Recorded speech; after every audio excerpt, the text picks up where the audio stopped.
So it looks like we're recording. Sean, are we ready to go? All right. Excuse me, Matt, are we ready to go? Yes. Fantastic. I'd like to call the meeting to order on Wednesday, April 14th, 2021 at 6 p.m. Can we have a pledge of allegiance, Sean? Matt, excuse me. I pledge allegiance to the flag of the United States of America and to the republic for which it Stand one nation under God, indivisible, with liberty and justice for all. Thank you, sir. Appreciate it. Can we have a roll call, please, Mary? Counselor Dick Olson, Here. Counselor Matilda Novak,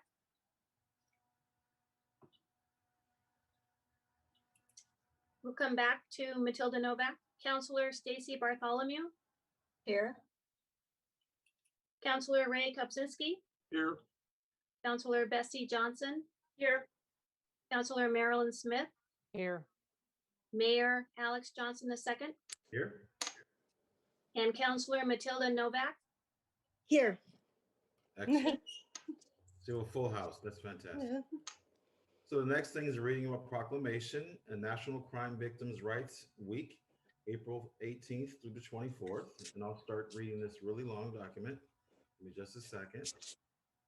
Whereas proclamation, National Crime Victims' Rights, April 18th through April 24th, 2021.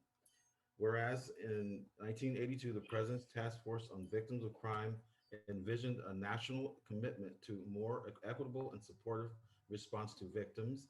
And whereas the commemorative week celebrates the energy, perseverance, and commitment that launched the victims' rights movement, inspired its progress, and continues to advance the cause of justice for crime victims. And whereas the rights of crime victims are best protected when all participants in the criminal justice process, not only victims, are appropriately informed and educated about victims' rights. And whereas honoring the rights of victims, including the right to be heard and to be treated with fairness, dignity, respect, and working to meet their needs rebuilds their trust in the criminal justice and social services system. And whereas we are determined to help victims and find support, recovery, and justice, and a sense of hope for their future. And whereas National Crime Victims Rights Week provides an opportunity to commit to ensure that accessible, appropriate, and trauma-informed services are offered to all victims of crime. And whereas the City of Albany is hereby dedicated to strengthening victims and survivors, building resilience in our communities and our victim services providers, and providing hope and bringing hope and healing to all victims and survivors. Now, therefore, I, Alexander D. Johnson II, Mayor of the City of Albany, do hereby proclaim the week of April 18th, 2021 as National Crime Victims' Rights Week. In Albany, Oregon, I encourage all residents to join in this observance. In witness whereof, I have hereunto set my hand and caused the seal of the City of Albany to be affixed on the 14th day of April, 2021. Thank you. So we have business from the public, and I'll read the quick statement and I'll go right to the people that signed up to speak. Persons wanting to address the City Council during business from the public and to provide written, let's shrink the screen a little bit, written materials for the public record must register to speak and attach materials at the website listed, the link above, before noon of the day of the meeting. And so I received an email with an update. The following persons submitted items for the record. Darren Clar, Albany, regarding Hazelwood. Lacey Bergevin, Albany, regarding Hazelwood. Mike McKay, Albany, regarding Hazelwood. Brenda Rapp, Albany, regarding Hazelwood. Brian Wadlow, Albany, regarding Hazelwood. And 3 citizens submitted comments by Councilor Bessie Johnson. The following persons signed up to speak: Nicole Skokow from Albany, and Morgan Wadlow from Albany. So at this time, Nicole or Morgan, are you ready to speak to the council?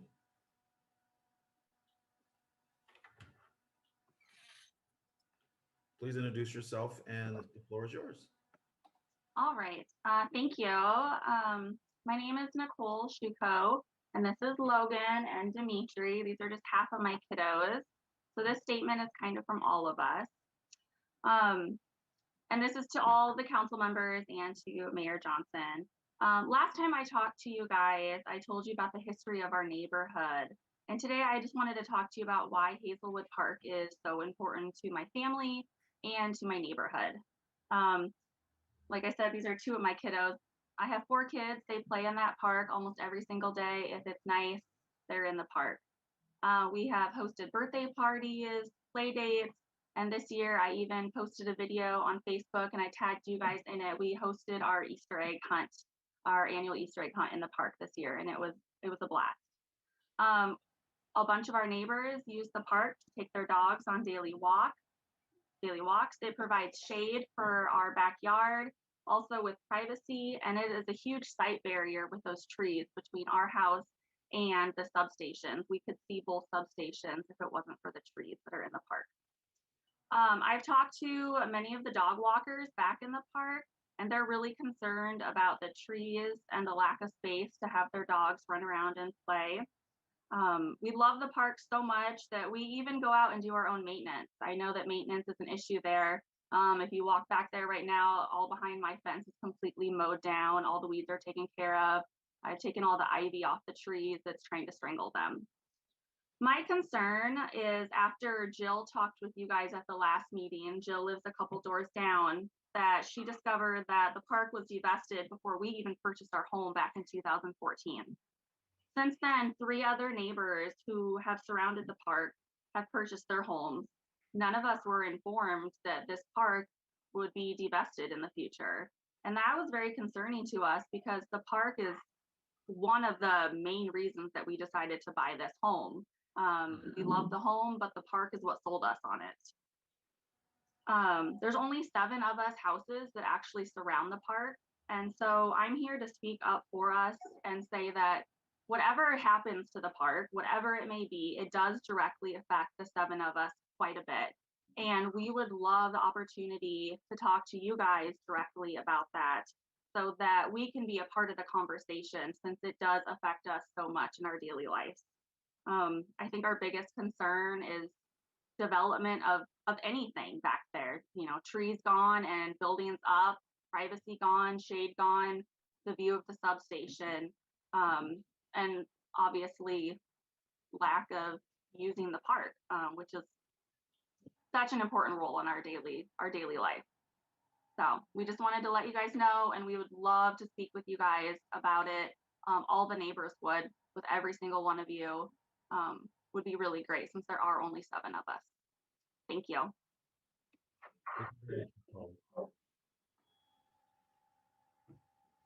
The city council will take that under advisement. I greatly appreciate you coming today. Nice to meet you, fellas.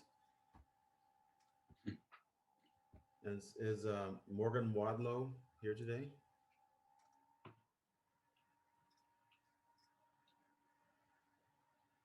Morgan Wadlow? I don't see Morgan Wadlow. So she's not here today. So we're moving till Morgan shows up to the first reading of an ordinance amending is she here? No, amending AMC language, Albany Municipal Code language for the Human Relations Commission. Director Kim Ledane will be speaking to us on page 4 and 5 of your packet. We'll go to the supplemental agenda at this point, I believe. Is that correct, Mary? That's correct. Supplemental agenda. I think you all have it in your packet. Go Good ahead, evening, Director. Mayor and councilors. Thanks so much for letting me come back and speak this evening.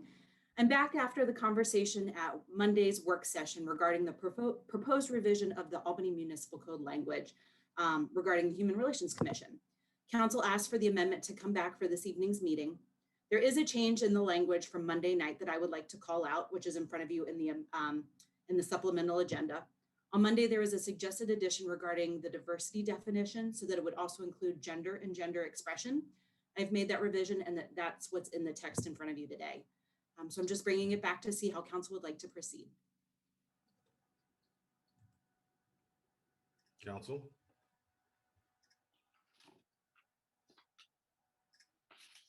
How would you like to proceed? Move to approve the ordinance on first reading. Excuse me, Mayor, Yes.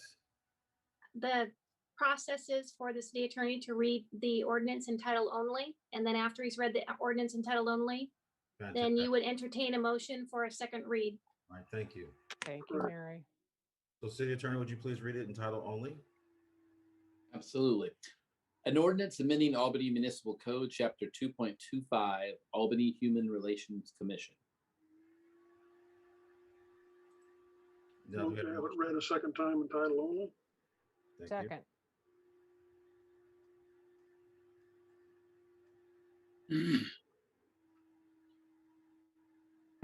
So there's a motion in a second. We'll need a vote on that. All those in favor say aye. Aye. Aye. All those opposed? Same No. sign. May I do a roll call vote, please, for the record? Yes, you may. The motion is to have the ordinance read a second time in title only at this meeting. Olson, I'm going to vote no. I think this is important enough that people ought to have a chance to think about it some more, weigh in if they want to. But I'll point out that Bessie's single vote is enough to hold it over until our next meeting. that is correct. I'll go ahead and continue the roll call vote for the record. Matilda Novak. You're You're mute. muted. You're muted. I'm sorry. I'm sorry. I'm also going to vote no at this time. Stacy Bartholomew, Yes. Ray Kopsinski, Yes. Bessie Johnson, No. Marilyn Smith. Yes. Okay, in this particular case, the procedure is that if there is even one vote no, it would have to come back to the next meeting. So this particular ordinance will come back to the next meeting for an automatic second reading. Thank you. Thank you very much. I ask before we move on to the next for a little bit of clarification. Yes. So the Human Relations Commission, as we know, has been on hiatus since August.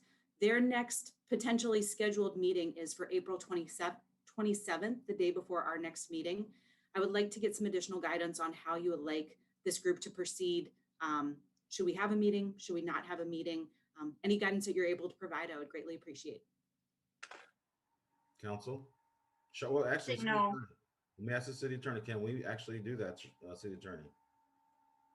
You can It's been have a finished. meeting. I'm sorry. You can have a meeting. I wouldn't recommend taking any actions at that meeting. If there's going to be any, I don't know what's on that agenda, but I wouldn't take any actions at the meeting if you were going to have one. But it would also be, it could be appropriate to postpone that meeting until until May as well, until we have our council meeting the night after that scheduled meeting. Council? Go ahead, Councilor Smith. Thank you.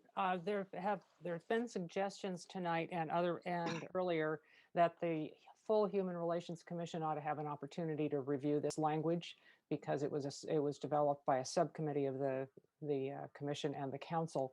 That would be a good opportunity for the commission to get together just as a group to discuss this and bring their comments forward at the Wednesday, April 28th meeting. If that's legal, they would not be meeting formally as a commission, but they would be meeting as a group to review the language and provide their input as members of the public.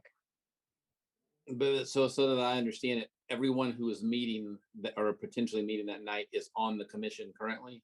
Yes.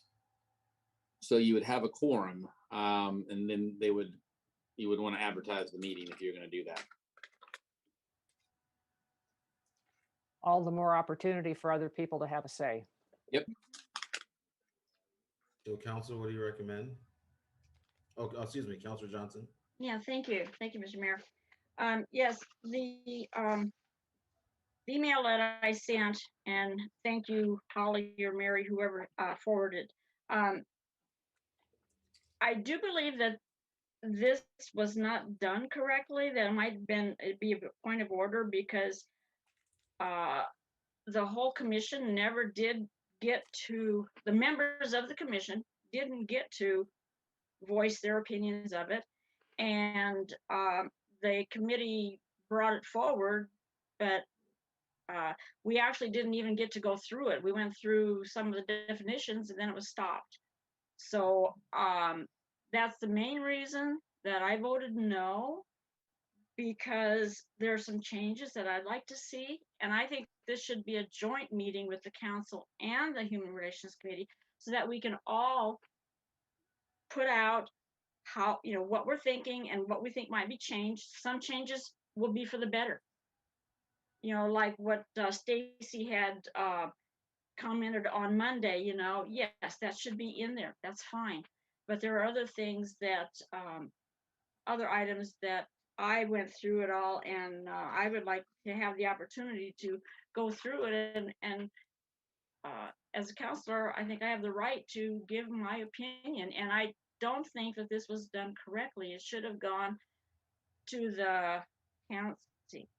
From the subcommittee, it should have gone to the joint committee, and then we decide what happens. I mean, that's my impression of any time we've ever done anything like this before. So that's why I'm doing this. It's not, it's just basically to get some changes in that I feel might tweak it a little. And that's why I sent the information out, so you can just see what my feelings are. So Thank with you. that, I would, I hope that we can do the joint meeting. Thank you, Councilor. I think Councilor Bartholomew was next, and then City Manager. Thank you. I am asking some questions because I wasn't here when the commission was put on hiatus. I'm assuming that the commission has been voted in. Each of the members of that commission has been voted in already. And so they are a legal entity. And so my question is, they, like Bessie is suggesting, that they have the opportunity to meet and Counselor Johnson and Counselor Smith have suggested that they look over the wording of that. And it seems like April 22nd would be an appropriate time, since they are a legal commission. If that's my understanding, I'm asking that question. City Manager, can you respond to that? Yeah, go ahead, please. Yeah, no, I would ask, I'm not sure that I would ask Councilor Bartholomew to rephrase that question. Okay. Because they are a recognized commission by the city council, that each of the members has been recognized previous to this meeting currently, that they, the reason that they were put on hiatus was until we had this, we could meet together and say that we wanted to move forward with a certain amount of language. And we've been having these meetings to try and understand and create that language. And the suggestion has been to review that with the actual commission. So it sounds like we're asking them to actually do something, and maybe that's why we should let them have their meeting, which I think, I'm not a lawyer. I don't even play one on TV. I don't know. But I think that two answers to your question. One is I think I agree with you that each of the members of the commission has been appointed by a counselor, and the commission itself was not disbanded or abolished. So it's still there. However, as you point out, it was meetings were held in abeyance until the council could look at the chartering language and decide on whether they want to keep the original chartering language or they want to make changes to it. Whether that commits the council or commits the city to continue suspending the meetings of the commission, I don't even know if that's a legal question. I think you have a wide latitude as a council to decide that. But I did want to point out that, in a sense, if you go back to meeting with the whole commission, you're changing horses in midstream. You had agreed as a council that you were going to have this small group, you recognized that legislation by committee of 14 people was awkward and never yielded really good results. Correct. You also recognize that it's the council's responsibility to charter the commission, not the other way around. And in effect, the council could give the commission a charter that they'd never seen before. You won't do that, but you could do that. So you went through, you established this committee. They've come up with wording that they seem to consider mutually satisfactory. And that's why it came before a work session on Monday night. And if the council has problems with the language as it's written, certainly Monday and today, you're working on hammering that out. I'm not sure that going back to a full, joint session with 14 members is going to take you forward. But that's just my opinion. One more thing. I was under the impression that that it was put on a hiatus also because there was not a full quorum. A quorum wasn't possible. And so now that we have a full commission, they are able to meet because they are able to have a quorum. So these are a couple of things I'm just trying to understand why they should have to wait until the language is done to meet. But I think the language needs to be decided at some point, and Sooner than later. So, yeah. And like you said, by us. Thank you for answering my questions. Certainly, Councilor Bartholomew, I would, and if there's anything I said that Sean Kidd had issue with, I would invite him to correct it. No, I don't take issue with anything you said, Peter. I think that was great. You're right. The council made an election to suspend it, and the council can make a decision tonight to, for lack of a better way of saying this, unsuspend it if they choose to by with 4 votes of the council. So if that's the direction they want to go tonight, they can. I see pros and cons of both, but that's from a legal standpoint, that's all you need is 4 votes to say let's let them meet again if they want to. So Councilor Johnson, you had something. Yes, I do, because, okay, so the committee met and they brought it back. And I asked for a full discussion through the whole thing line by line, and we stopped at the definitions. We did not get a chance to go all the way through it to have our ideas heard.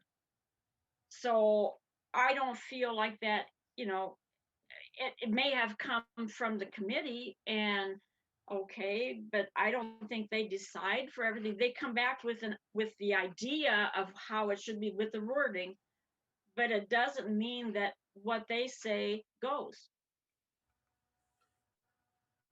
Thank you, Councilor Johnson. Councilor Sure. Kopczynski. Councilor Kopczynski. Yes, by the same token, Councilor Johnson, it came back to the council at the work session, and there was 4 votes to say, with some minor tweaks that Kim's brought to us this evening, it came back to us with the 4 votes. And so here we are. And that's exactly what I think should happen. Okay. Councilor Novak. Whatever. Thank you. So we do have an opportunity this evening then to make a few minor changes. Am I correct in that understanding? Councilor Ledane, Director Ledane. I believe that, once again, Sean, I apologize if I'm saying anything wrong, let me know. I believe there can be minor wording changes between the first reading and the second reading, and how council decides to go about that is up to you. Okay. yeah, that's correct. It's a legislative hearing. It's not a quasi judicial hearing. It's not a land use hearing that would be Beluba, that we would have to have a second if we change a lot of language. For example, in a land use hearing from an ordinance before a vote, we would need to come back and have a whole new hearing on that or advertise it again. This is not that situation. We have a legislative hearing here, and we invite public input, but at the same time, this is something that would not get appealed to LUBA for a technicality. So yeah, you can make minor changes to it. Okay. Thank you. Councilor Novak, do you have anything else? Well, may I make a suggestion for some wording that I take issue with, that I'd like to see changed? Is that okay to do at this time? Although I don't know if I need the document in front of me. I'm looking at everyone's faces right now. I just know the word expenditures is in there. And I don't want this to become a political entity with a budget. As I hope I made clear on Monday's work session, I am all in favor of a commission that helps people who feel the need and the desire to have someone walk alongside them for any reason. I'm all in favor of that. Again, my chief concerns are, I do not want to see this commission politicized, and I do not want to see it become something that's budget related, which only makes things or lends itself toward politicization. Thank you, Councilor Novak. Councilor Smith. I believe both Director Ladane and I are prepared to address the expenditure issue. The expenditure language is in the ordinance already. It has been there from the start. Expenditures have never been an issue with this commission. Very small amounts of money have been spent in the past for the trophies that were awarded for the Human Relations Awards. 2 trophies once a year. I believe maybe a small amount was dedicated to refreshments for some observances of Martin Luther King Day. But other than that, there have not been expenditures. And it says expenditures, if those are still recommendations to the council has the final say. It doesn't have a budget, has never had a budget. We've had to find bits and pieces of money to pay for those very inexpensive trophies made of recycled glass. That language was moved from one portion of the ordinance down to the duties and responsibilities section. That's the only reason it shows up in that spot, but it has been there since 2007. Thank you, Councillor Smith. I really appreciate that clarification, because I do not take issue with trophies or refreshments. So. Everybody gets a trophy. So what we do, Councilor Johnson? Okay. Yeah. So you've all got the email I sent, and so there are some things. Some are just basic little changes. Like I said, I believe all the shalls should be changed to will, because shall means you shall do it. And as I was looking up the definitions and stuff, shall has mainly been changed to will in almost everything except like political or government documents that are expressed that this shall be done. And so this is just it shouldn't be so restrictive.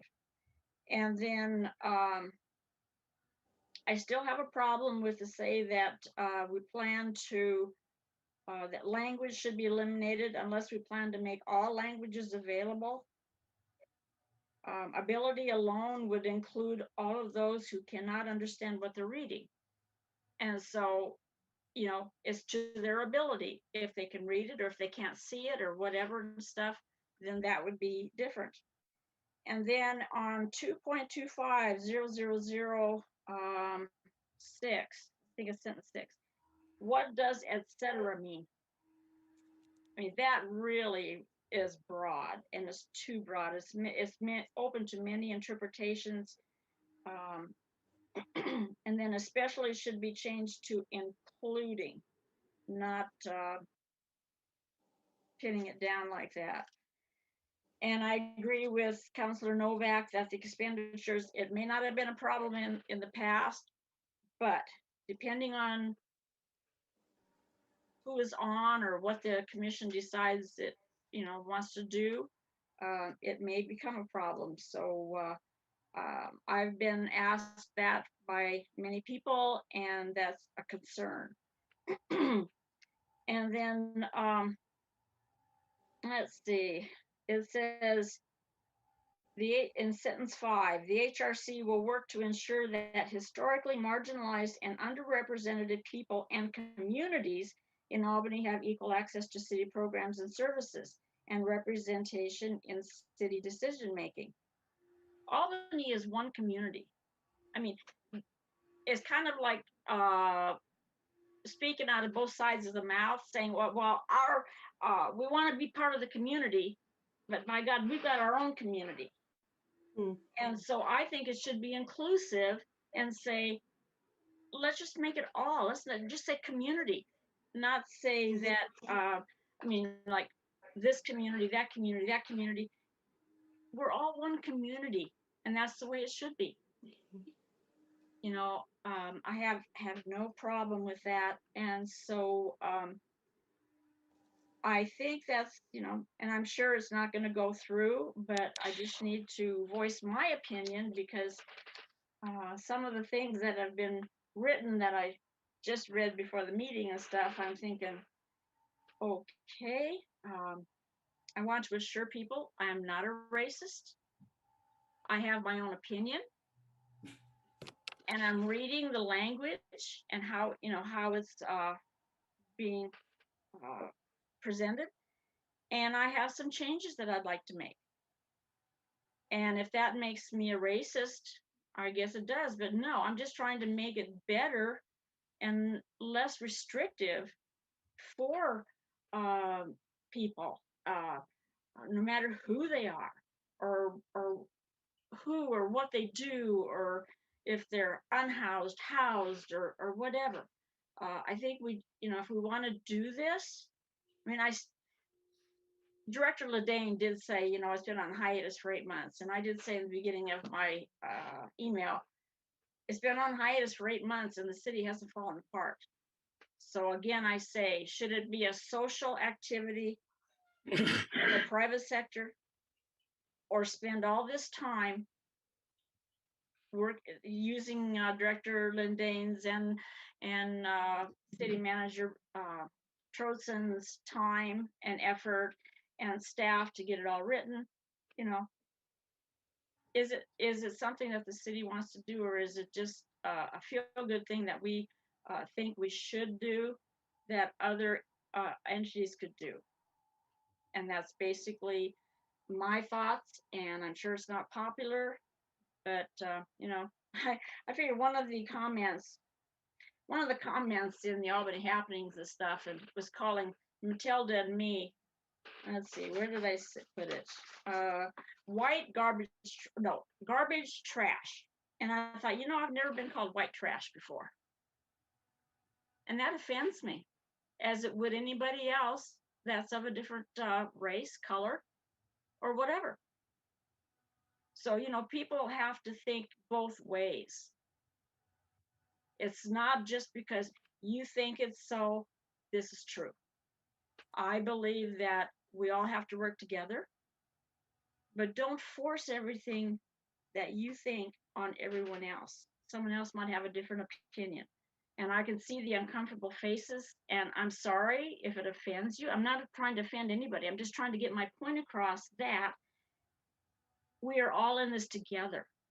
We are all one community, not different communities of race or culture or anything like that. We're one community, and we need to work through that and for that.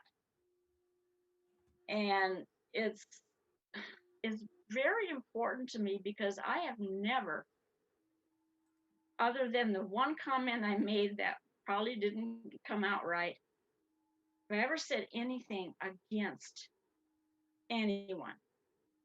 And if anybody knows me, they know that. And so we need to work together, not against each other, and take in everybody's opinion. And don't think that, oh, because she thinks this, she's wrong and she's racist and whatever. So that's the part that upsets me more than anything. I think we all have the right ending point in mind, but it's how we get there. And you can't hold it against someone if they don't agree with you totally. And that's all I'm going to say right now. Thank you, Councilor Johnson. Sure. Councilor Bartholomew.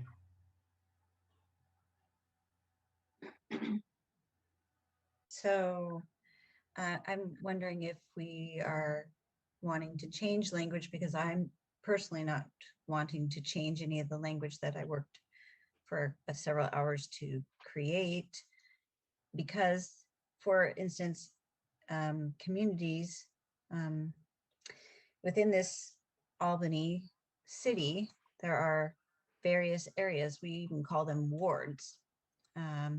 We call places that we live our community, our neighborhood, which can be a community. And my neighborhood is a community of people. I also have a community within this community of other persons like myself who belong to the LGBT community. So that is a community that we are talking about. And also with regards to the time frame of this, during the time that this commission has not been active, just in the past 5 days, we've had 3 bias hate crimes. And so it just brings it really home to me, the need for this commission in terms of the education and the movement towards creating that unity and that cohesiveness, which is, these actions have not shown a caring for one another. These actions have not shown a community that is inclusive and embracing and welcoming. And so I might have more to say later, but that's what I have to say now. Councilor Johnson, and we're gonna wrap this Yes. up to the next topic. So, wards are boundaries, neighborhoods are houses. And I'm just wondering, do you think that if what could the Human Relations Committee have done to stop the 2 ugly things that just happened in the last week? Do you think those people were going to come to the Human Relations Committee and without even knowing that it was going on with their kids or something in their neighborhood? They're not going to come to a Human Relations Committee and say, hey, do you know Joe Smith down here is really, but I just wondered, do you think it would have changed anything? So to answer your question, Bessie, Councilor Johnson, I would like to say that if the Human Relations Commission was able to engage, that they could work towards educating and outreach in the community in response to things like this. And they also could have, and as some of them may be, actually personally reaching out to those people and sharing things that they could do to protect themselves. And also, it's mostly for the people in the community that are engaging in those activities, and to say that this isn't what we want to have happen here in Albany. We don't want these kind of person-to-person acts of, I'm trying to choose my words carefully. I understand that. Acts totally. of discrimination. Acts of discrimination. I was going to say something else that people would have a hard time with, but acts of discrimination that,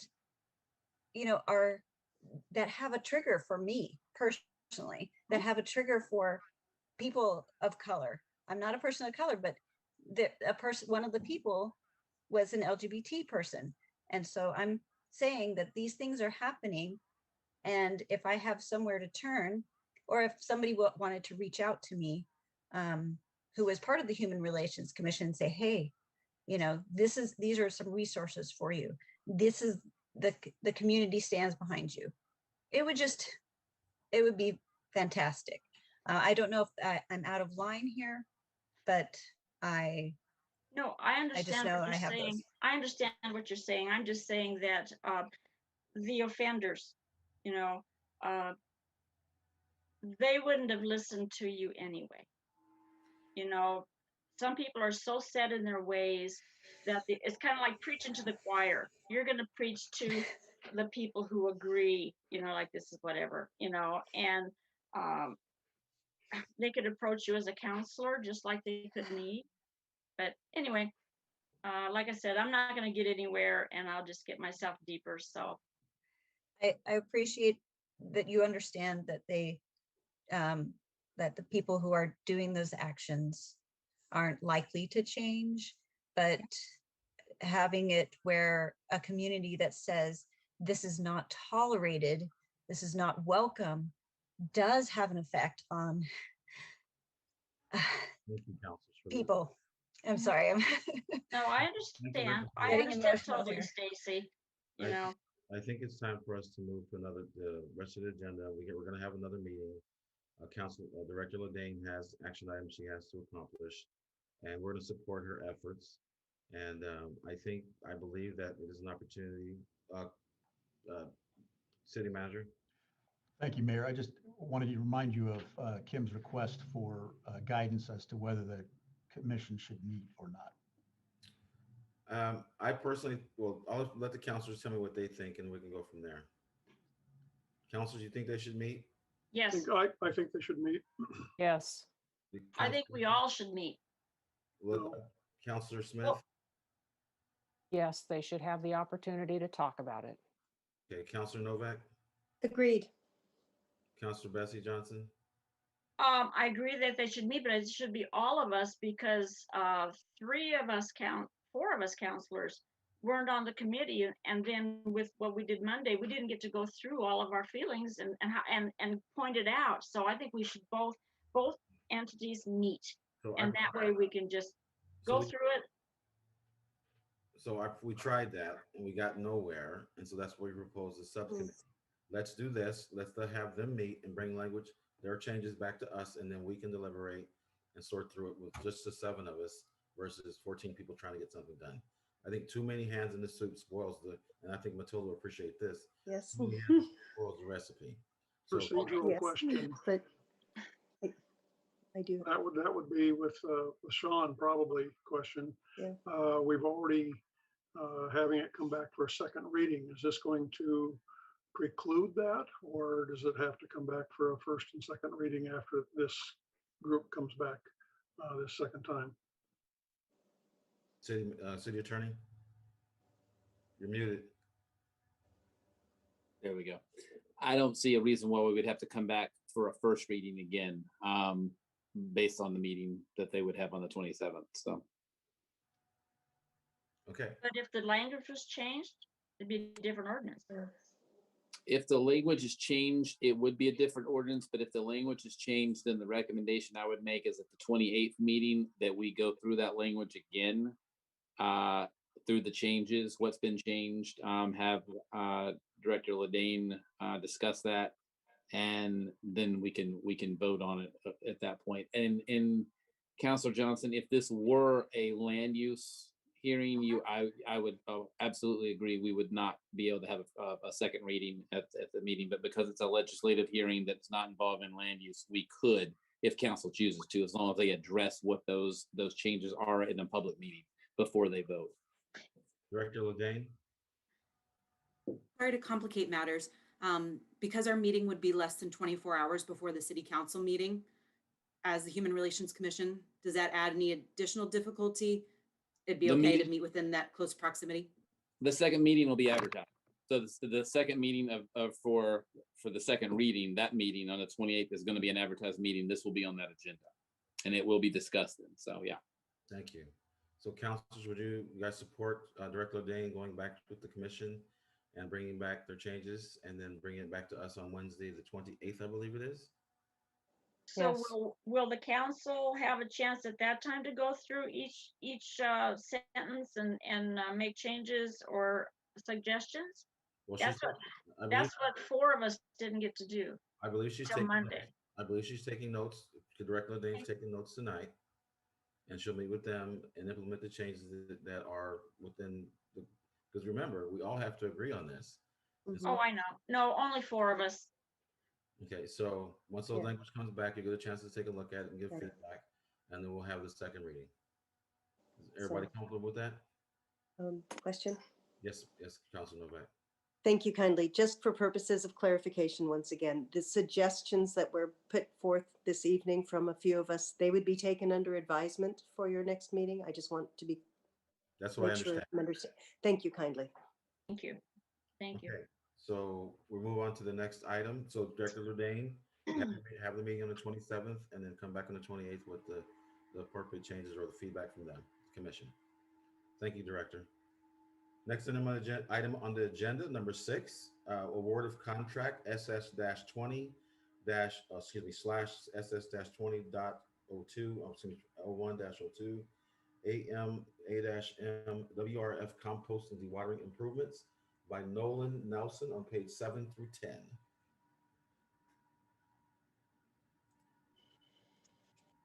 Thank you for your patience, Nolan.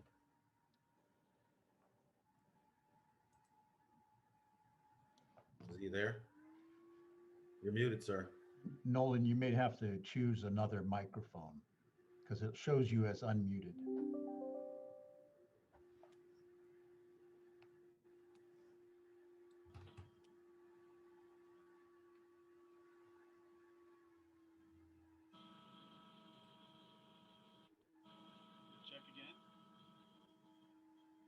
We can hear you, That but would- very I can soft. hear you.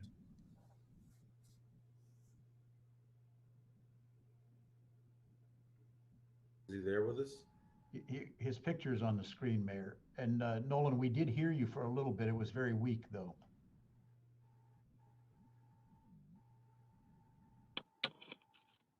There we go. We're hearing something. I heard something click. So we can always go back to somewhere else in the. Are you there? We Just barely. Yeah.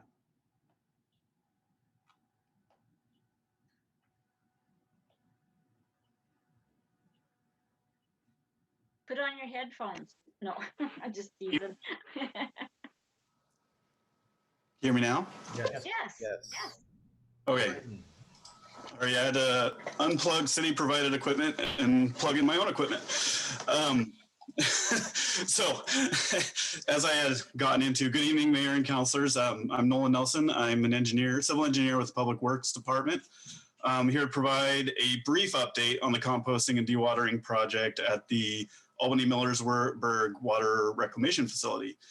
As you may know, there are two major components to this project. There is a composting facility that is going to be constructed that is that will process about 25% of our current wastewater solids and compost that into a reusable product, where currently all of our solids are being hauled off-site and disposed of at the landfill. And then the second component of this project is replacing the existing dewatering equipment that is beyond its useful life and starting to fail. So these improvements would include construction of new screw press equipment and odor control improvements. So bids were recently opened for the construction contract for the improvements. The lowest bidder was Pacific Excavation at just under 6.9 million, which was under the engineer's estimate of 7.1 million. Staff is recommending you award the contract for construction to Pacific Excavation. If there's any questions about the project, I can try to answer them at this time.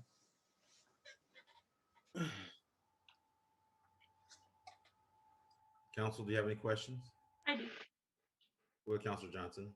Yes.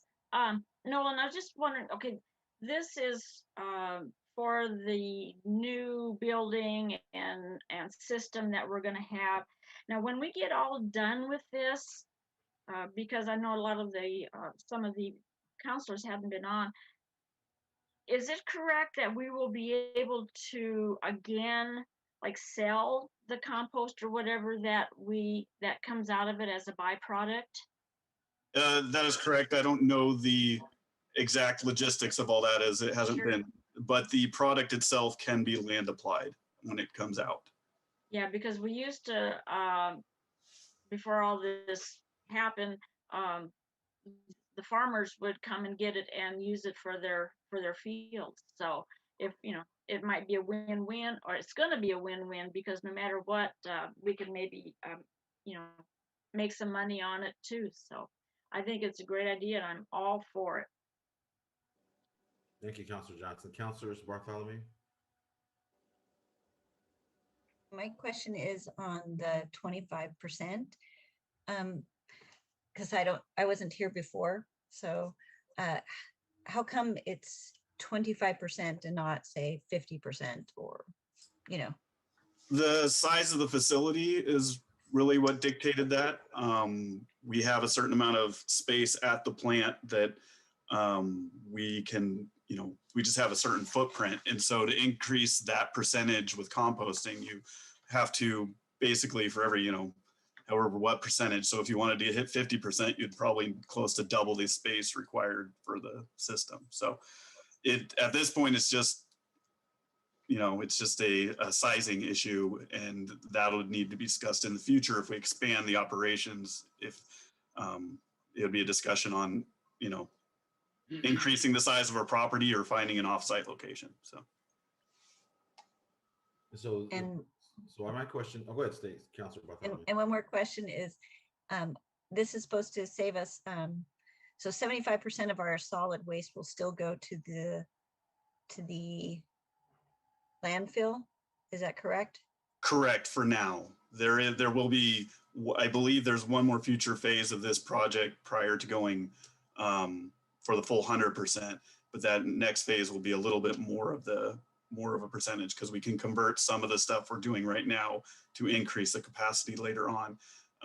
But yes, 75% will continue to go to the landfill. So Nolan, is this also accounting for the stuff from Lebanon, the waste from Lebanon? That I do not know. That Chris Bailey, yep, Chris Bailey just popped on. Director Bailey. Where'd she go? There she is. You're muted. There, she has the same problem. You're also having the same problem that Nolan was. Technology. How about now? There you go. Yeah. Okay. I hope Sean Park is on here. Where the Lebanon solids would be included as part of this, but it's such a small amount that we get from them that it really doesn't factor into, it doesn't make really a bit of difference in terms of sizing the compost facility. But it is, it's factored into that. So, where that stuff actually winds up once it gets mixed in with our wastewater solids is, who knows, but yeah, it shouldn't make any difference.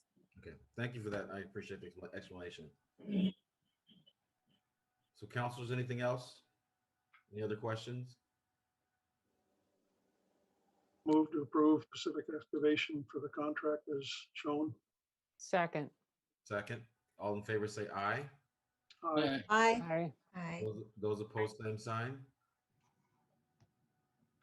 Excellent work. Thank you very much, Nolan. Thank you. Next item on the agenda is to approval of agreement, intergovernmental agents agreement with GAPS for school resource officer. Chief Marsha Herndon will be next up. Good evening, and counselors. The document in front of you is basically a pay it forward agreement. GAPS was kind enough to pay for their portion of our current IGA in August of last year. Because of COVID-19 restrictions and the closed campuses, we have not provided them services. So in a verbal agreement, I notified GAPS that we would like to credit them 1 year forward with the anticipation that they will not pay us in August of 2021. We'll credit them from their previous payment where they didn't receive services from the Albany Police Department. So we're just asking for council approval on that amendment. Council, any questions? Councilor Olson? Yes, do these officers carry deadly weapons, pistols, tasers, and so forth? The school resource officers assigned are equipped like any other patrol officer for the city of Albany. So yes, the answer to your question is yes, they carry. They will be carrying tasers and pistols. Correct. I wonder if the public approves. Just a second, Counselor. You have anything else, Counselor Olson? That was my question. Okay. I'm disappointed. Counselor Johnson? You're muted. You're muted, Bessie. Counselor Johnson. Uh, Better. I had it muted and then I turned it off. Chief Harden, I just wondered, was this agreement made up before the issues that came up? I mean, for one thing, I want you to know that I'm totally in support of the police going. I've heard for so many people saying, even my family from out of state saying, hey, you know what, if my kids could have a positive reaction with the action with the police, I would love it so that they feel comfortable. And so was this agreement kind of brought up before the issues came up the last week? Correct. It's months old. We just put it Yeah. to paper months ago. So this is Okay. in front of the council. I don't know the exact date, but it's been months. No, that's just fine. I understand, so as long as we don't get into,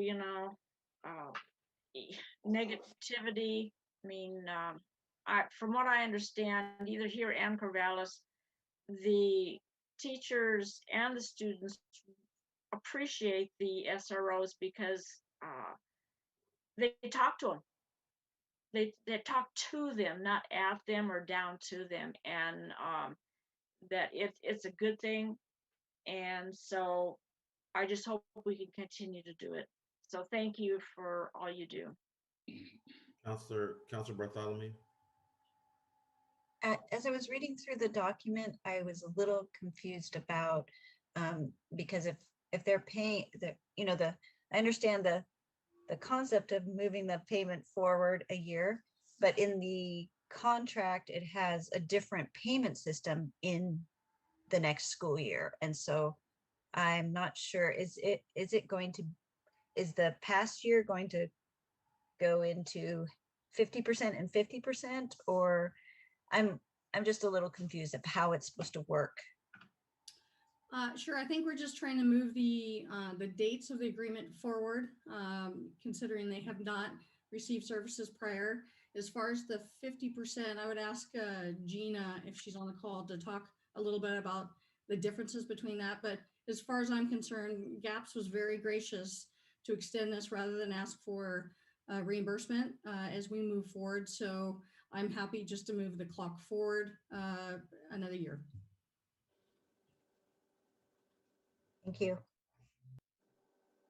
Director Yeager, you have something?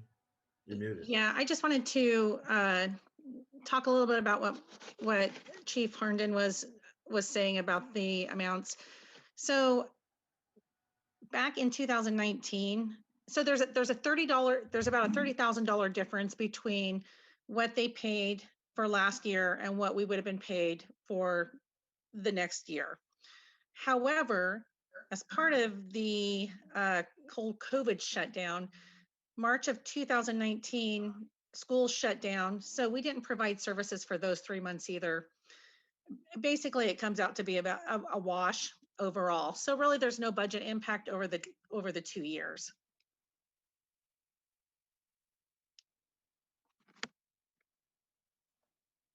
So everything's good? Counselors, you have any other questions or comments? What would you like to do, Counsel? Counselor Smith? I would move to amend the contract as requested. Second. We have a second. All those in favor? Seconded. Yes. All those in favor say aye. Aye. Those opposed? Same sign. Sounds like the motion passes. Okay, next thing up. So it sounds like you're good to go, Chief.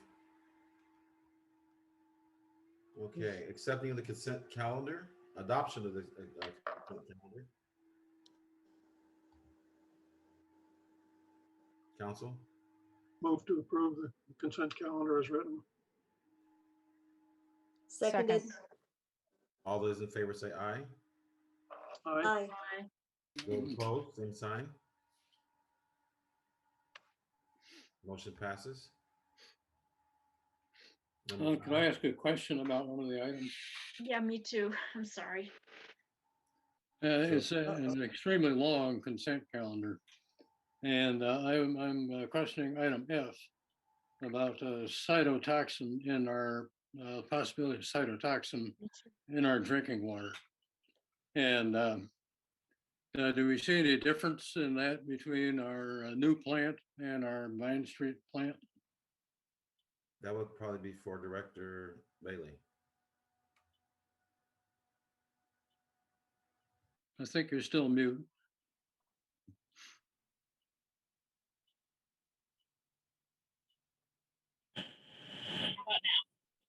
There you go. Oh, this thing. I'm gonna send a bad email to IT. We could read your lips. No. Read my list. Oh, no. No new microphones. Yeah. Oh, you're mute again, I think.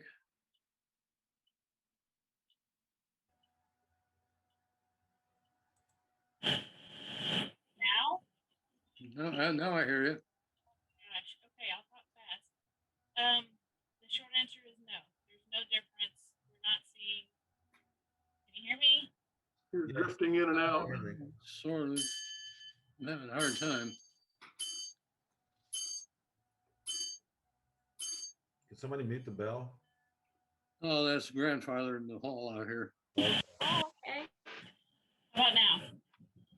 Yes. Better. Hurry. Nope, you went out. Director Bailey, next to the microphone is an arrow up. I would select one of the other options or just unselect it and select it again and see if that works.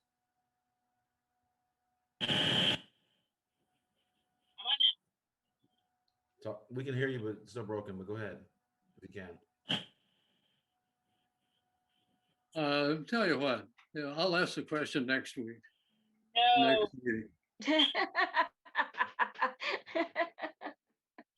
Okay. Good sport. Thanks, Chris. Okay.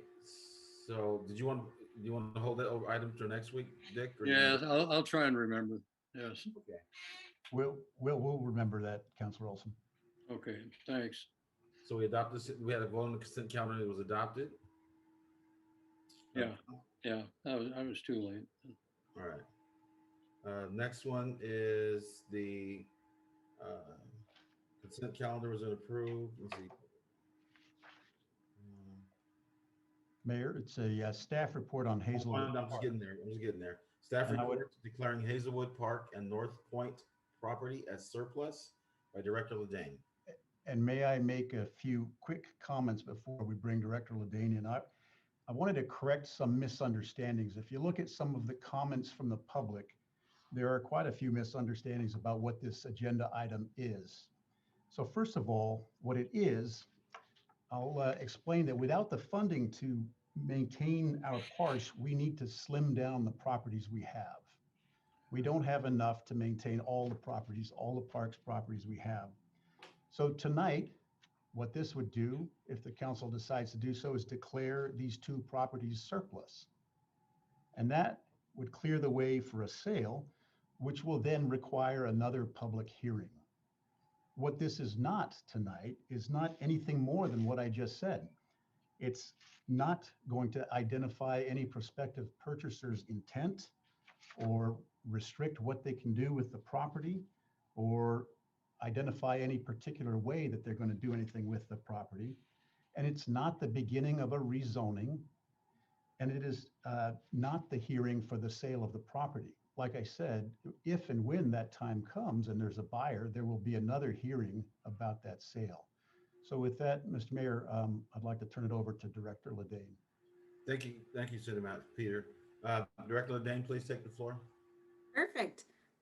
And I'm going to go ahead and share a screen just because I'm I'm a fan of visuals tonight, and you're having to see my face enough, so at least you get to look at something more engaging. Let's see. All right, so thank you. And our city manager kind of took the words right out of my presentation. So before we get going, I just kind of wanted to clarify the process. So this is step one in many. This is the first conversation. So what I'm coming tonight to ask council is to get determination if you would even like to declare these properties surpluses. You can declare both, you can declare one over the other, you can decide not to declare either one of them surplus. It is completely up to you. Additionally, if you do decide to surplus them, I'm going to ask how the property should be sold. Do we need to list it, or do we feel comfortable with interested parties coming to us with proposals and then presenting those during a public hearing? And then lastly, determining the time frame for when all of that should take place. We recommend no sooner than 2 months, just to give prospective parties an opportunity to put their proposals together, as well as for us to advertise appropriately. But that is completely up to your discretion. If all of that goes through and you do decide to surplus the properties and you decide on a time frame when you would like proposals to come back, then we have the public hearing. Those proposals will be presented. The public will have an opportunity to comment. And then step 3 could be that evening. You could decide how to proceed then, or you could bring it back at another time. So as our city manager mentioned, we are just on step 1 right now. So I just want to tell you a little bit about the properties before we move forward. Hazelwood Park is off of Queen Avenue. It's a 2.58 acre property, currently zoned residential. It's a natural area with a very small picnic area and 10 parking spots. It was identified in both the 2006 and 2001 park master plans for divestment. And because I like to see the actual worldview ones, I plopped in a little Google Maps. So if you can see my cursor, Hazelwood Park is this portion right here and the part that connects to the road. This is not part of the park. That is, through the power companies. Second one is North Point property. It's between Ritter's Lane and Belden Lane. It actually doesn't have an address. It's a 9.11 acre property. It's zoned residential low density. It's completely undeveloped and mostly a pond. And because it's mostly a pond, there really isn't a whole lot of opportunity, and it's for development that meet our master plan goals. So that's why it was identified in the most recent master plan for divestment. And once again, if you're at Hickory Street in North Albany, come back here, it's this portion. It is not this portion. That is completely separate. So as you can see, it is mostly taken up by that little pond. So I'm bringing this forward tonight to see if council would be interested in declaring one or both of those properties surplus. Should you wish to do so, I'll ask you the additional follow-up questions. There have been interested parties on both properties who have asked, what's the situation there? So that's kind of why we're bringing it forward now, as there's actual conversation going on about it. So once again, we're just focusing on step 1 tonight. Step 2 and 3 may or may not come later, depending on how tonight's conversation goes. I'm ready for questions. All right. Councilor Johnson. Okay, make sure I'm unmuted. All right. Yeah, Kim, I was wondering, okay, we're going to declare, first of all, the one in North Albany, I still can't quite place it, but it's just basically open space right now, correct, with trees? Correct. Okay.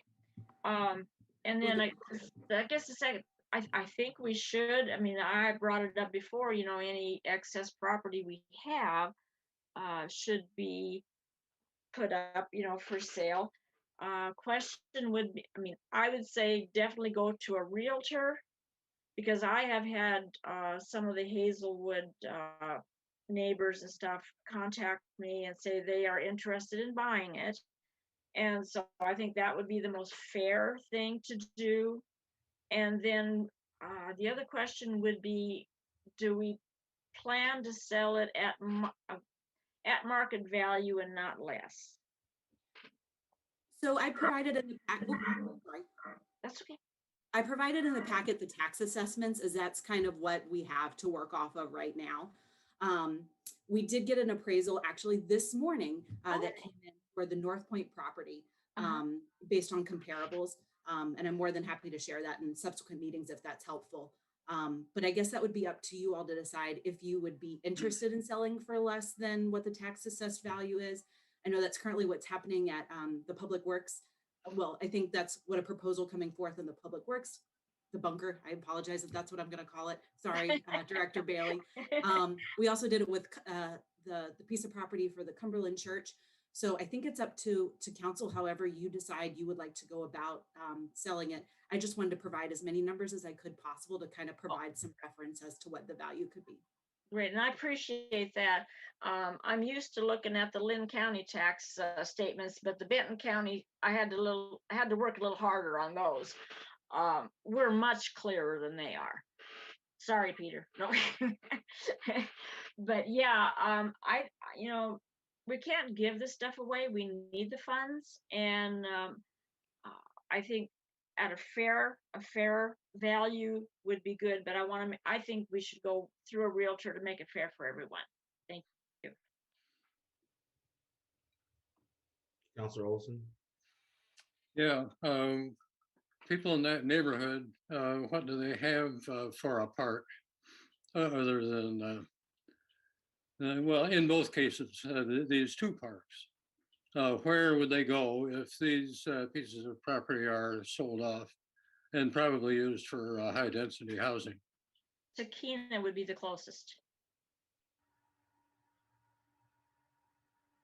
Sorry, that's correct. I do want to note, though, that we just did go through the master plan process that talks about parks and densities in certain areas. So with divesting this property, we are still meeting our service level for the community with access to green space within a certain amount. We wouldn't be recommending to potentially divest it if it was, if it wasn't being covered elsewhere within a defined boundary. Oh, but I know you're new here and probably not as familiar with it as you might be.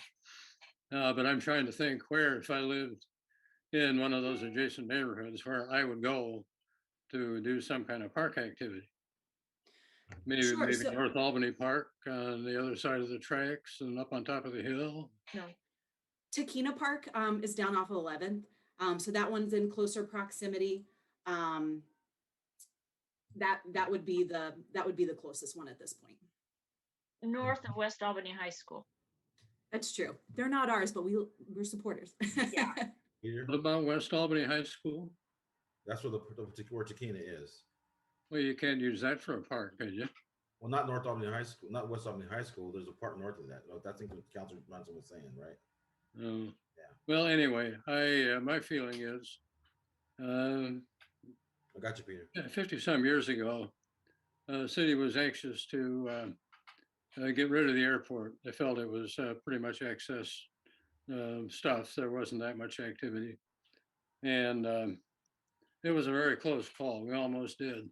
But those of us who thought that getting rid of stuff is not the best of all possible ideas, talked about a compromise, and we said, well, if we don't think this is a good place for an airport, let's find another place. And from the sale of our present airport, we can buy another piece of property. Well, those interested in property looked and looked and looked, and there just wasn't another place for an airport. And I feel the same about these two parks. The neighbors in proximity to them seem to appreciate these small parks, even though they're not improved with all the slides and walks and mowed grass and all that other stuff. In fact, some people like a more rough and ready kind of park better than the fancier park. So I particularly am not in favor of selling them. And I'm wondering, has there been any notification of people in general? Maybe Hasso can have some say in it, but I think that we need to go a little slow on this and inform the neighborhoods that there's a possibility that they may be losing their, although quite unimproved, lose these park properties. I do have. We would, I do want to point out that North Point, we do not consider it a park at this point. It is undeveloped space. Yeah, It was I agree. acquired in the hope of turning it into a park. But you all know our revenue situation. And so in taking a look at our resources, it is just a piece of land that we are currently the stewards of, but it is not officially a park. It's just a property that the city owns. That was one of the questions. Oh, I think Peter had okay. something. It isn't fenced off with some of our famous chain link razor wire fences, is it? I mean, people can go on that property without feeling that they're trespassing or whatever. That was, Okay, Councilor okay. Olson, that was the point that I was going to make. It's only open space, wild space, and the word open doesn't do it justice because there's very dense trees that surround the lake. I walk past it every morning on the Yeah. way to the Samfit gym, and you can't get down to the lake without without a machete. It's very densely vegetated, so it's not a place that anybody really actually goes to enjoy any outdoor space. Well, yes, but it is adjacent to your neighborhood there. And that's a fairly dense neighborhood. And I have fond hopes that our financial problems that we're experiencing now are not going to last forever. I'm hoping that the people in Salem come to their senses and realize that there needs to be a sensible tax system in the state. So I think that area has potential for being a park, and I'm opposed to selling it, at least without hearing from the. And I know that you'll have public hearings scheduled, but it will be after decisions have been made, and it'll be a tough road to hoe to get things reversed if there are people interested in buying it. Them, I should say. I say the same thing about both of those park areas.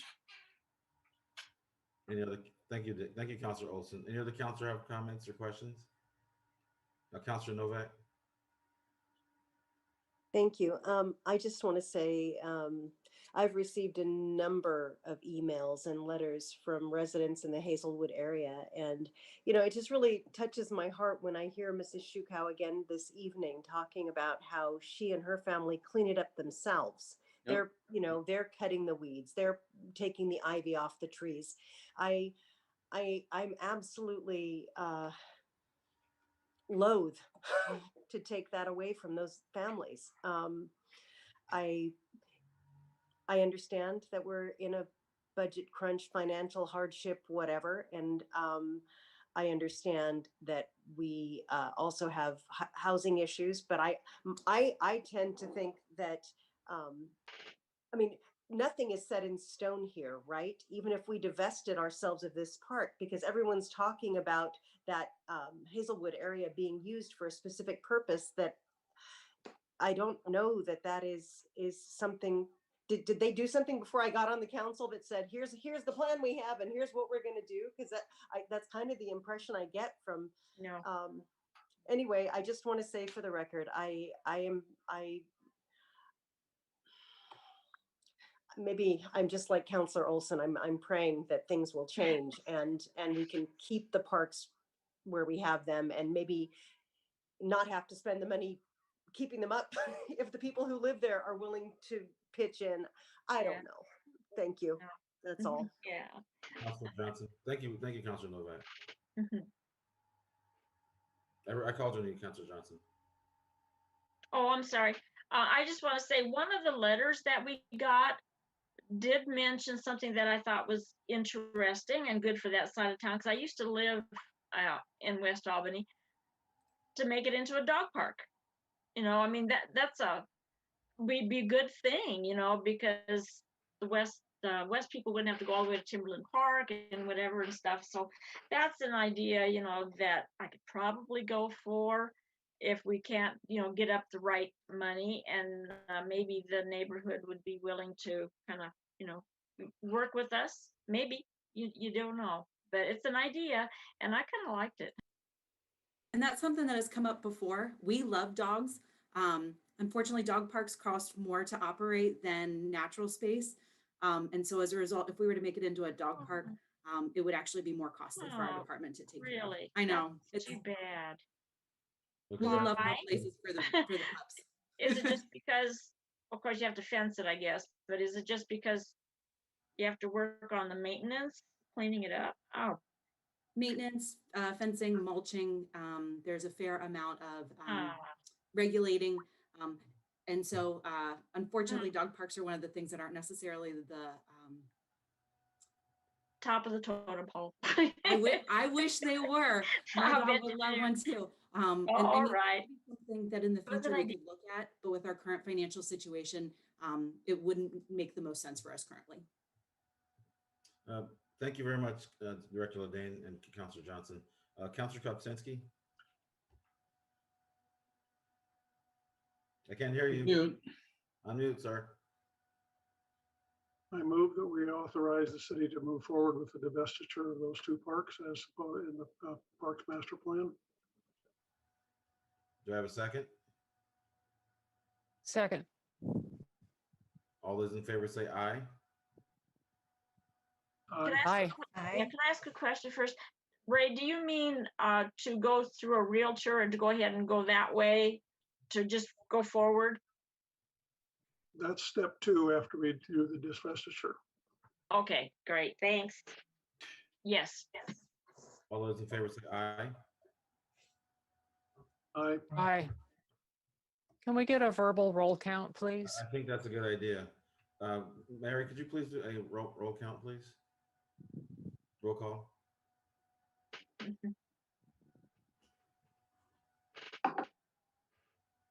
Yes, you can't see me, but you can hear me.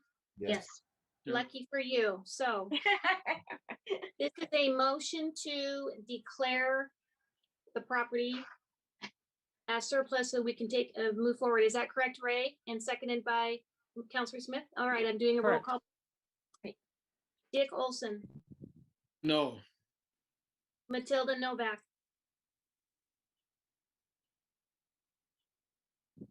You're mute. Muted. I said, this is really difficult for me. Yes. Really difficult.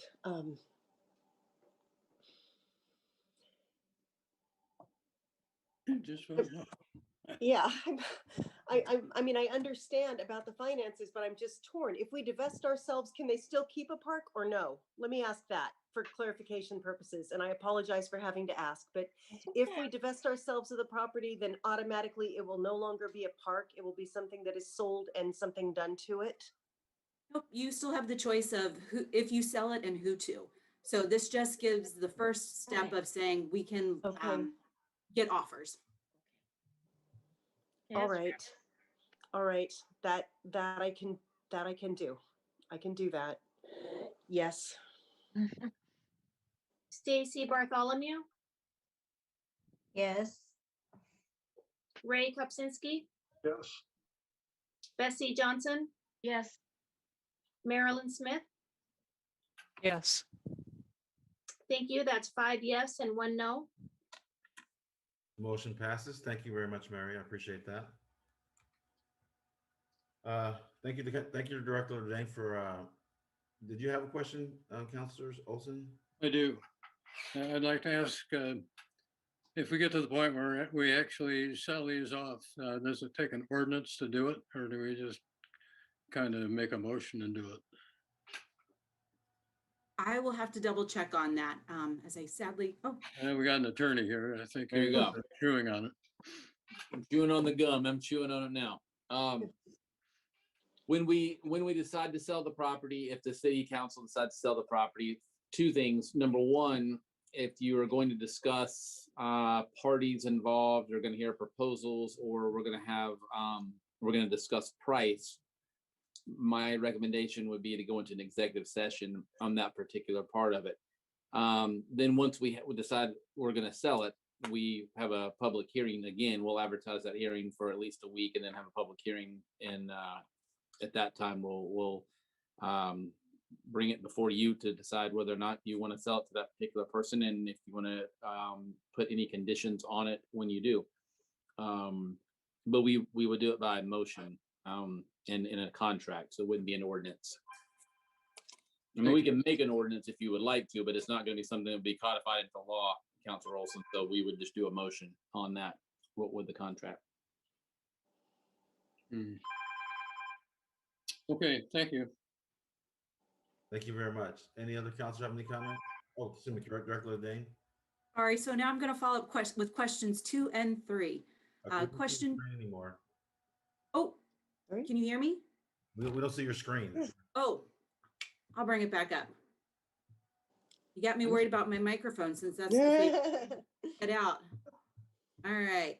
So step 1, the second question, determine how the property should be listed or sold. Are you interested in us selling it through a real estate agent, as Councilor Johnson has suggested, or would you like to hear proposals from interested parties at a future council meeting? Council? Okay, so I saw Councilor Kopczynski first. I guess to Councilor Johnson's comment about the using realtors, what would be the advantage of using a realtor other than paying them a commission? In that it's going to be announced in legal notices, and it's it would be announced through other meetings that we've got coming up, and possibly through HASO, et cetera, et cetera. What would be the advantage of having the realtor do it?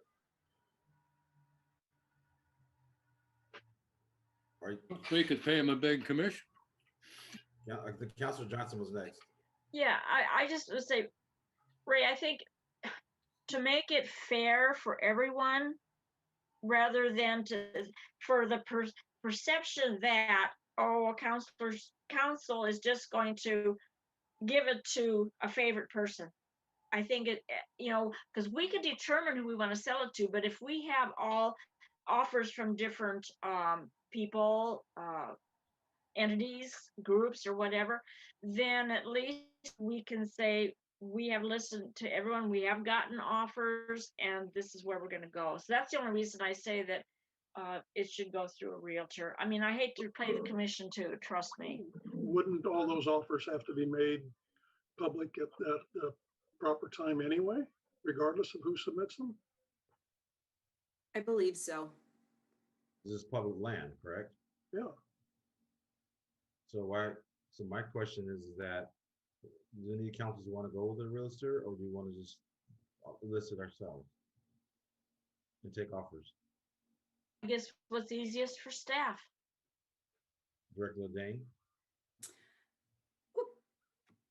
Peter, do you want me to defer to you first? Oh, Sorry. no, go Okay. ahead. No, totally good.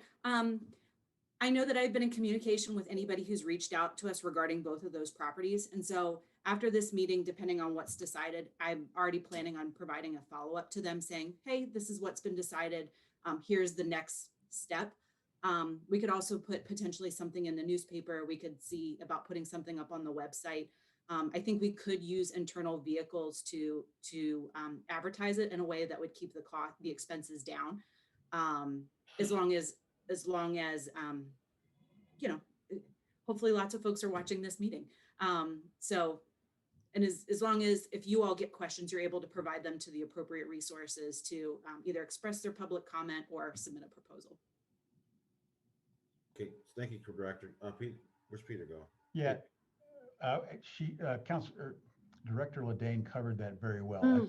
Councilor Johnson's concern is that it be a fair process and that a lot of people, that it's advertised well. And I think there are other ways to do that than just have a realtor. We have other means at our access. Disposal, okay. So council, what would you like to do? we have a motion? Or do we need to have a motion? I move that we allow Director of Parks and Rec determine the best process by which the city can declare the property available for sale. I'd second that. All those in favor say aye. Aye. Aye. Aye. That's three. Aye. I'm sorry. I was muted. I'll stop sharing so you can see everyone's faces. Okay, so I have 4 yes, I got 4 ayes. All those opposed? Same sign? Aye. It sounds like we have one, it doesn't sound like, we have one abstention, I believe. Is that correct?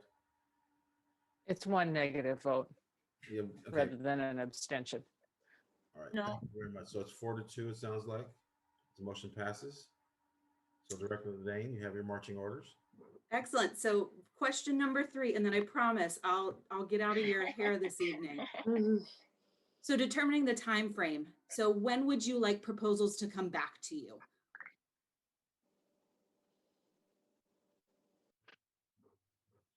I'd say whenever fits your schedule. And what's a realistic time frame for you Yeah. to put it together? I think, no sooner than 2 months, but we would be able to come back in June if that is what council is interested in. The actual public notice official period is pretty short, but we're going to try to do our due diligence to make sure we give more time. Sounds good to me. So council, what would we like to do? 2 months, 3 months? 3. 3 months. Yeah. 3 months is fine. 3 months? Do I have a motion? I move that we allow Parks and Rec Director to come back to us within 90 days with information about the disposal and sale of the property. Seconded. This is seconded. Well, all those in favor say aye. Aye. Aye. Aye. Those opposed, same sign.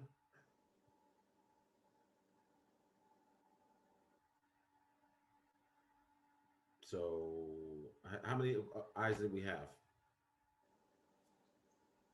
1, 2, 3, 4. We had 4. And all those opposed say aye. Okay, so motion passes 4-2. Thank you very much. Thank you much, Director Ledane. Thank you. Have a nice evening with your family. You all too. Thank you. Business. So next thing on the agenda is business from the council. Council. On my screen, I see Councilor Kopczynski first. Nothing tonight. Councilor Olson. Nothing, Your Honor. Councilor Smith. Nothing this evening. Councilor Johnson. Nothing tonight, Your Honor. Councilor Bartholomew. I mentioned earlier about my concerns about the recent incidents in the community. And I think, in my personal opinion, I would like the council to consider a statement.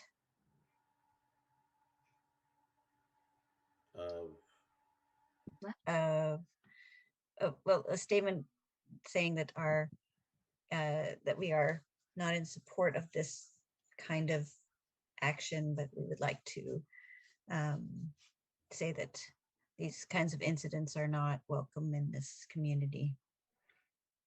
I haven't crafted a statement.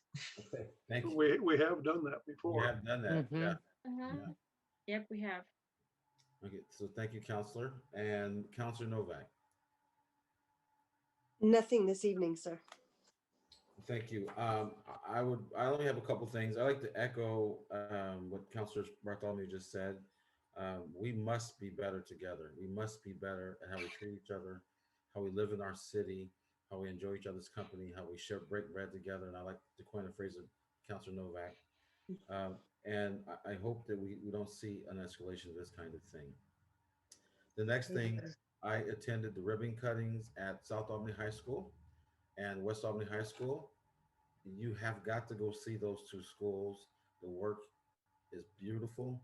It's functional. It's innovative, and I can't tell you how proud I was to, I've been refereeing and officiating games there for years, over a decade or hell 20 years, and it made my heart feel really good to be in both schools and see what they've done with those schools. And the bond is the reason it was able to get done on time. And the engineers, the electricians, the painters, the cement masons, those folks put together two beautiful high schools. And I think that all of us should applaud their work and applaud the teachers and the principals and the school board and the superintendent for getting that project off the ground and done.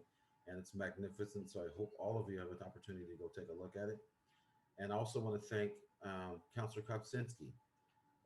I've been visiting off and on when I'm downtown conducting business for my business and for my personal self, visiting Councilor Kopczynski at the carousel. And I'll tell you, if he's not one of the best curators I've ever met, he's right in the top 5. I'm telling you. And I'm really overjoyed when I watch him interact with people at the carousel. I mean, he's a big kid, lives right next door to me, and I just thoroughly in love being near him and knowing him and enjoying his company. And other than that, I think we're done.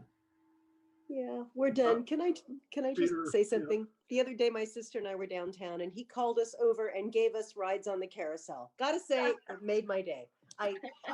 Here. Cheers to you, sir. And to you, Mr. Mayor, for bringing it to light. Yes.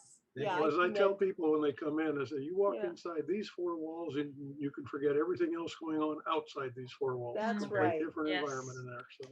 So thank you all very much for coming this evening, participating in this. Peter's got a comment. Peter? I know you're next. And so, the city manager's report is next. Yeah, I have to say, what 4 walls? It's a circular building. Yeah, really. No decahedron to be correct. Army, they don't know. That's why he's so happy. Now, Councilor Olson asked a question earlier tonight about detection of cyanotoxin in water. Yes. And Chris has passed on her response by our other through alternate means of communication. There has not been any detection of cyanotoxin at either water plant. And wonderful. And it's not just the case that there's never been a detection in our raw water that triggered any additional sampling or other work, and never any detection in the water after treatment either. So the testing and the sampling we do is just to be on the safe side and to make sure that we have plenty of notice if something does happen, if there is some sort of contamination. Yeah, and I want to say I really appreciate having good drinkable water right out of the tap. Oh, yes. And not having to worry about it like some people in some cities in the east we've heard about where the water comes out yellow and you don't dare even bathe in it, let alone drink it. So thanks, Chris, to you and your crews for giving us good stuff right out of the tap. Thank you very much. Thank you, Councilor Olson. And so city manager report, is that all you have tonight, or you'd like to go on? That's all, Mayor. I must say that I share in the disappointment that Councilor Bartholomew just expressed, that yet another event like this could happen. And you, Mr. Mayor, are fond of saying that we can be better, and I truly think we can be. Events like that should not happen at all. No. So whatever we can do to try to prevent that in the future, we ought to try. I totally agree. Amen. So the next meeting dates that you're all biting your fingernails for are Monday, April 26th at 4 p.m. And then Wednesday, April 28th at 6 p.m. Again, I would like to thank all of you for attending tonight. Great discussion. Got some work done. And I hope you all have a wonderful weekend, and take care. See you. Councilor Smith's got her hand up. Oh, I'm sorry. I didn't see you, Marilyn. Councilor Smith. That's okay. I just to put a second period on the discussion about the incidents of bias and discrimination. I am encouraged that the police department has a designated bias liaison officer now in Sergeant Porter. I think that's a very fine step. Excellent. Excellent.